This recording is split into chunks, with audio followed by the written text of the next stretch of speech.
Bonjour à toutes et à tous, j'espère que vous allez bien, mais très bien, c'est Nasvap pour une nouvelle vidéo. Et là, nous allons tester le kit complet Manto S de chez Rinkoe avec le clairomiseur Métis Mix avec des résistances préfaites en mèche très légère, super légère, électro, équipé de toutes les sécurités. Et la particularité du clairomiseur Métis Mix, c'est qu'il est compatible avec les excellentes résistances Freemax du Mesh Pro qui sont considérés ou qui ont été considérés comme les meilleures résistances en mèche sur le marché par les anglophones. Donc n'hésitez pas à vous abonner et à mettre un gros pouce bleu si vous voulez voir la suite de la vidéo. Merci. Donc voilà le kit Manto S de chez Rinkoe avec à l'arrière un scratch d'authentification, ce que contient le packaging. À l'intérieur nous avons une notice d'utilisation uniquement en anglais et en chinois. Une carte attention, utiliser des accus en bon état, bien wrappés, pas comme ceci, ni comme cela, ni comme ceci. Un mode d'emploi du clairomiseur Métis Mix uniquement en anglais et en chinois. Un certificat de qualité et une petite carte de garantie. Là nous avons la fameuse box et le fameux clairomiseur, et ici dans ce carton nous avons des joints de rechange et un câble USB pour les rechargements de secours. Donc on va commencer par ce clairomiseur qui fait 25 mm de diamètre et 41 mm de haut. Le pin 510 ne ressort pratiquement pas. Nous avons là deux grands airflow, énormissimes airflow qui se bloquent d'un côté et de l'autre. Ils sont pas trop durs à tourner ni trop faciles à tourner. Au dessus nous avons un drip tip de type 810 avec deux joints et ici un joint à l'intérieur, donc on pourra y mettre des 810 de votre choix. Pour le remplissage il suffira de dévisser le haut comme ceci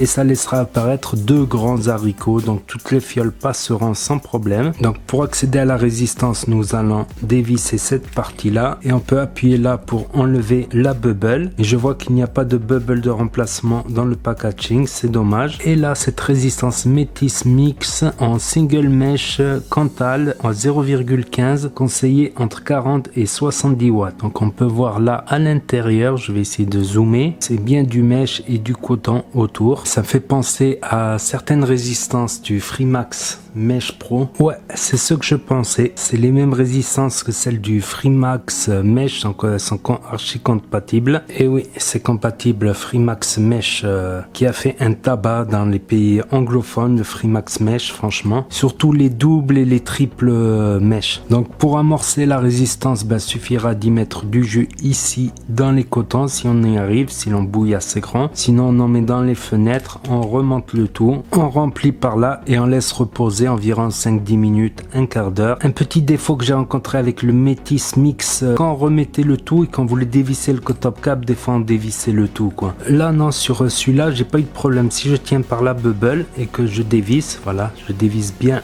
le top cap, mais des fois ça peut arriver, voilà, qu'on puisse dévisser cette partie au dessus, donc ça c'est assez embêtant, c'est surtout quand on visse très fort. Voilà, ne vissez pas comme un bourrin le top cap parce que sinon vous aurez des difficultés à l'enlever ensuite. Ça c'est un petit point négatif néanmoins. Donc passons maintenant à la box que voici, que voilà. Et vous savez quoi, ça me fait étrangement penser à la Kiyu 200 justement. C'est pratiquement les mêmes, la matière est pratiquement pareille. Elle ressemble également à la Tesla Y. Donc elle fait 8 cm de haut sur 43,5 mm de large et 41 mm de profondeur. Bon classique, pin 510 monté sur ressort. Là il y a deux petits vis. Là le bouton fire qui est un peu cliquetis, là il y a le plus et le moins, c'est un seul bouton mais en fait il y en a deux. Ici l'USB pour les rechargements de secours et en dessous CE, et ici deux petits vis. Et là on voit le capot, donc il est tenu par deux aimants assez durs. Il y a des petits chichous aussi mais ils servent pas à grand chose en fait. Donc voilà, il n'y a pas de clic quand on le met comme sur la Tesla WYE ou celle-là. Voilà, celle-là il y avait des petits clips quoi. Mais c'est solide quoi, c'est des choses comme les Lego quoi, c'est les matières des Lego. D'ailleurs celle-là elle est faite en polycarbonate, les Lego c'est plutôt de l'ABS. Donc ici il y a une petite languette, bon la polarité plus et moins c'est monté sur ressort. Donc on met la languette comme ceci, on met le plus vers là, le plus c'est ça, le moins c'est là. Et je mets le moins de ce côté ici. et la box s'allume. Donc je viens replier la languette et je viens y remettre le truc ici. On peut le mettre dans un sens ou dans l'autre. Je vais le mettre dans le sens de la peinture quand même parce que ça se voit que c'est une bombe de peinture qui a été passée autour. Et là nous arrivons sur les menus. Donc 5 clics pour l'éteindre. 1, 2, 3, 4, 5. 5 clics pour la rallumer. Et là on voit Rinkoe qui s'affiche. On voit ici le témoin de la charge des deux batteries. Ici le mode qui est wattage. Ici le nombre de watts sélectionné. Ici le nombre de secondes. Ici la valeur de la résistance en ohms. Et ici le voltage. Donc pour le réglage ça va de 0,1 en 0,1 watts. Et quand on reste appuyé ben, ça va de plus en plus vite.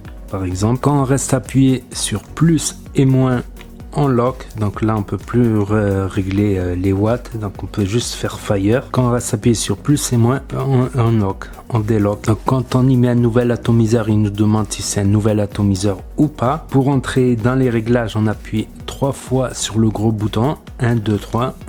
Et là vous voyez wattage variable qui clignote. Si on appuie, on arrive sur bypass, réglage automatique. Je vous le déconseille parce que c'est deux accus en série et ça va vous envoyer énormément. Style sur une 0,18, 0,20, ça va vous envoyer 180 watts, un truc de ce genre là quoi. Le bypass c'est plutôt utile en simple accu quoi. Contrôle température nickel, titane, SS, TCR et wattage variable. Donc par exemple si on se met en contrôle de température, là il y a les Fahrenheit. Quand on reste appuyé jusqu'à fond des Fahrenheit, hop, on relâche et on réappuie, ça passe en degrés Celsius. Quand on reste appuyé sur Fire et moins, hop, là on peut régler le wattage à sa convenance en contrôle température. Pour loquer la valeur de la résistance, ce qui est très important en contrôle température, il faut rester appuyé sur les deux boutons plus et moins et Fire en même temps. Et là on voit le petit cadenas qui s'y est mis, et pour la déloquer on fait pareil. Quand on se met en TCR c'est pareil, quand on reste appuyé sur Fire et moins pour régler ses wattages, et quand on reste appuyé sur Fire et plus, hop, et ben on peut régler le coefficient de chauffe de son coil et on reste appuyé pour valider. Donc voilà, c'est une box équipée des principales sécurités contre les courts-circuits, les tensions trop basses, etc. Quand on reste appuyé longtemps sur le bouton Fire. Donc à la base la box elle les faisait je pense 65 grammes, donc elle était très légère, un peu moins avec les accus et ce gros Atos. Donc voilà le kit en entier rempli et tout, et j'ai mis justement la résistance du Mesh Pro Freemax. Là je suis à 70 watts, airflow pratiquement tout ouvert.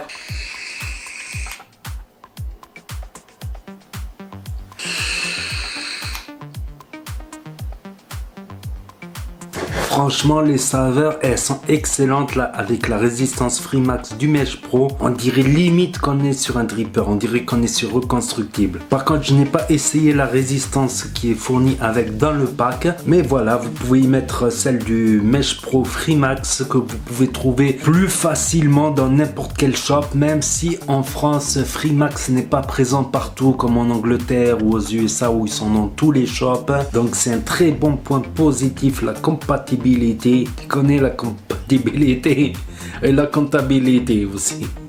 Donc franchement, après avoir essayé cette résistance là du Mesh Pro, je comprends pourquoi ils ont estimé que le Mesh Pro Freemax est le meilleur clairomiseur au mesh, ou a été le meilleur clairomiseur, parce qu'entre temps il y a eu quelques clairomiseurs qui sont sortis et que je vais tester évidemment. C'est vraiment surprenant quoi, pour des résistances préfaites c'est vraiment excellent quoi. Donc on va passer maintenant au point positif et au point négatif de la globalité du kit. Donc premier point positif du kit, ben, c'est son poids, sa légèreté, c'est très léger. Presque le clairomiseur il est plus lourd, en fait il chamboule le centre de gravité quoi. Donc je l'ai utilisé pendant plusieurs temps et j'ai pas eu de problème, pas de mise en veille intempestif, rien de ce genre là, elle marche super bien. Et aussi je trouve qu'au toucher elle est super douce, bon, aussi elle est super stable quoi quand on la pose sur une table, vu que c'est triangulaire comme ça, si on la bouge un petit peu, ben on fait que la pousser quoi. Donc cette box là ça me fait vraiment penser soit à la Kio 200, c'est vraiment des jumelles quoi, la même hauteur,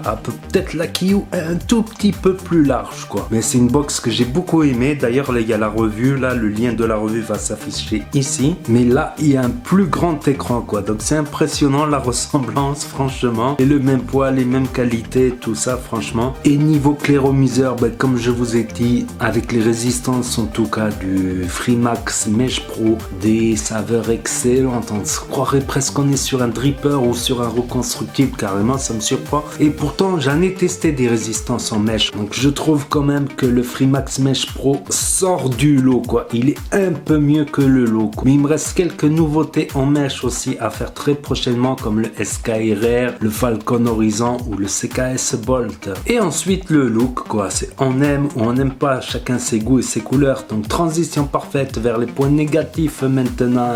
Donc le premier point négatif que j'ai constaté, c'est que on voit les accus ici. Vous voyez ce que je veux dire? On voit bien les accus. Mais là, comme j'ai la chance d'avoir une box verte et des accus verts, c'est pas choquant quoi. Si vous avez la rouge, vous aurez un petit peu de vert qui dépasse par là, ça dépendra du coloris que vous avez choisi. Après, un autre point négatif que j'ai trouvé dans le packaging, c'est au niveau du clairomiseur. Il n'y a qu'une seule résistance fournie dans la boîte et un seul bubble Pyrex de rechange, en espérant qu'ils vendent des Pyrex de rechange. Mais en contrepartie, le prix du kit en entier, il est pas cher. Ça dépendra où vous le prenez, mais en général, c'est un kit pas très cher quoi. Vous voyez ce que je veux dire? Autre point négatif aussi concernant le clairomiseur, que des fois quand on veut enlever le top cap, ben là ça me le fait pas. Vous voyez, là ça me le fait pas. Sur l'autre Rinco Mix que j'avais dans la Moto X, il me le faisait souvent, c'est-à-dire que quand on dévisse le top cap, des fois on dévisse le truc ici, les arrivées de liquide en haut. Une fois je me suis retrouvé à dévisser, j'ai carrément dévissé la résistance. Donc ça, niveau pas de vis, c'est pas terrible.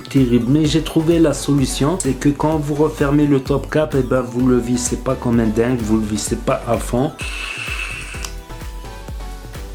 Autre point négatif, c'est qu'il consomme énormément de jus quoi. C'est un gouffre à jus quoi. On peut consommer facile 10, 15, 20 ml par jour. Donc c'est pas un clairomiseur qui est destiné pour des nouveaux vapoteurs qui commencent la vape parce qu'ils achètent leur e-liquide à prix fort en 10 ml. Mais ensuite, quand vous commencez à fabriquer votre propre e-liquide vous-même, j'en ai fait des vidéos, faire son e-liquide soi-même, maison, DIY, et vous tapez Nasvap ensuite et vous trouverez les vidéos. Là ça vous reviendra à 1 euro, environ entre 1 euro et 2 euros les 10 ml, et là vous pourrez bien sûr faire 10 ml par jour. Donc voilà, je crois que j'ai fait le tour sur ce kit, et là maintenant on va passer au bilan final et à la note finale. Ben, vous vous doutez bien que j'ai bien apprécié ce kit et je l'apprécie très bien, franchement il est très bien, pas cher en plus. Après il y a quelques petits défauts sur le clairomiseur bien évidemment au niveau des pas de vis, tout ça. Sinon la vape elle est excellente niveau saveur et vapeur. Après il faut monter à 70 watts au moins pour bien ressentir les saveurs, bien ouvrir les airflows. Donc peut-être aussi que les nouveaux vapoteurs,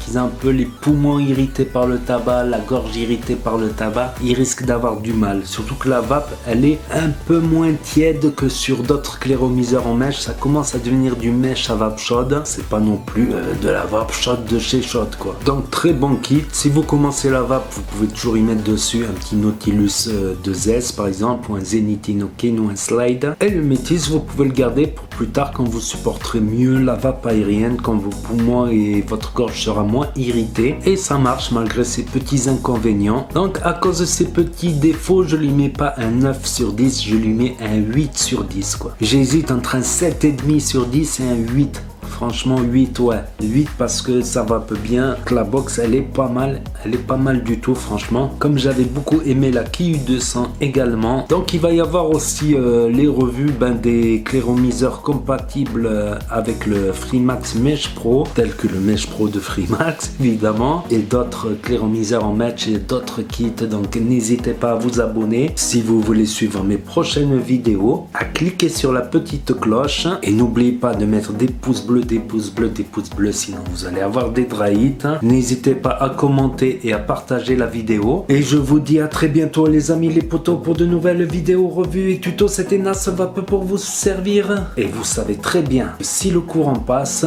et la cigarette trépasse, et ça va peu bien.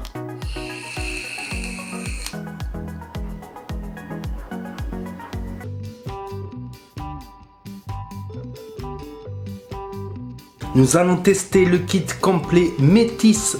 Oh. Donc elle fait 8 cm de haut sur 43 cm de large et 41... Non. Et là on voit le capot. Bon, et là on reste appuyé sur Fire et plus. Non. Mais voilà. Donc c'est un très bon, c'est-à-dire claireau plus. Donc premier point positif, c'est parce que le clairomiseur, voilà, qui est là derrière.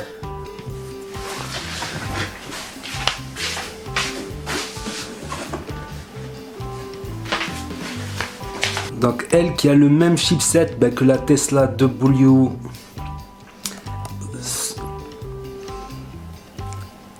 Voilà, en sorte que quand DI, comme j'avais beaucoup aimé aussi comme j'avais également beaucoup aimé la Kiyu 200 à